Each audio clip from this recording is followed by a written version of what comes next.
Pemerintah pusat semakin serius mendorong penguatan ekonomi berbasis masyarakat melalui pembentukan koperasi desa atau kelurahan atau Kopdeskel Merah Putih.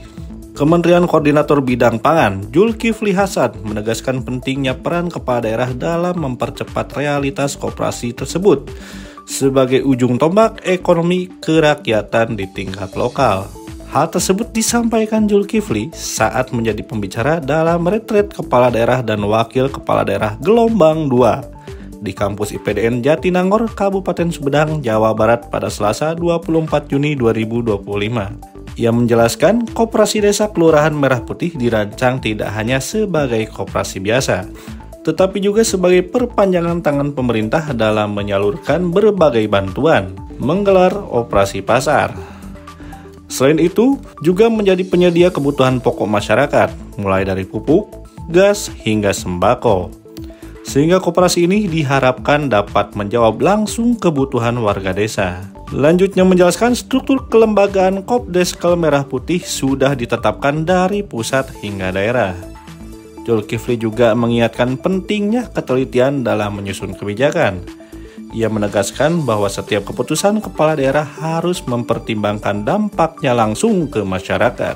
Dukungan terhadap inisiatif ini juga datang dari Kementerian Koordinator Bidang Perekonomian, Deputi Bidang Koordinasi Pengelolaan dan Pengembangan Usaha BUMN, Ferry Irawan, mendorong pemanfaatan kredit usaha rakyat atau KUR sebagai solusi pendanaan ringan bagi pengembangan usaha di daerah. Selain itu, pemerintah juga menyediakan skema kredit usaha untuk pengadaan alat dan mesin pertanian atau Alsintan, termasuk bagi daerah yang ingin membuka lahan baru seperti sawah.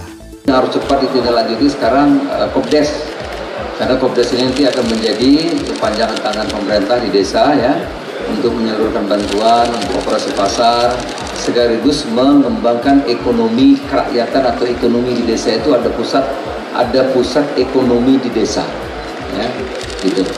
Apa yang akan dikerjakan, yang paling kurang yang diperlukan sehari-hari, pupuk, gas, minyak goreng, sembako, gitu ya, obat-obatan, klinik, angkutan, mobil, ya, itu. Kemudian kalau pertanian itu biasanya perlu apa? Perlu untuk pengering itu, hair dryer pengering, ya. Tapi kalau pantai itu ikan itu perlu cold storage gitu. Nah ini di pusat ada Satgas, Menko Pangan ketuanya, di provinsi ada gubernur ketuanya, di kabupaten kota, bupati dan wali kota. Sehingga menyampaikan mereka lah pemimpin tertinggi di kabupaten, di kota. Udah kalau provinsi ya gubernur nggak ada duanya, cuma satu, gubernur cuma satu, bupati cuma satu, wali kota cuma satu. Oleh karena itu perlu ya, karena negara itu kan kebijakannya itu dilaksanakan oleh penyelenggara negara. Penyelenggara itu ya kita kan, ya menteri, bupati, gubernur, apapun yang kita lakukan akan sangat berdampak kepada publik dan masyarakat. Itu yang saya sampaikan tadi. Oleh karena itu perlu ada setiap kebijakan, setiap yang kita tekan harus dipikirkan betul dampak terhadap yang akan terjadi atau dialami oleh rakyat kita. Ini bukan uang yang paling penting itu usahanya kan. Oleh karena itu koperasi ini kita pilih cara yang benar. Kalau dulu koperasi dicariin uang dari APBN dikasih, dipinjam nggak balik lagi kan. Kalau ini tidak, kita pikirkan usahanya dulu. Setelah ada usahanya perlu modal baru, dan itu pinjaman dari bank. Ya kalau pinjaman harus dibayar, jadi nggak ada urusan sama yang lain. Aang, Harapan Rakyat, Sumedang.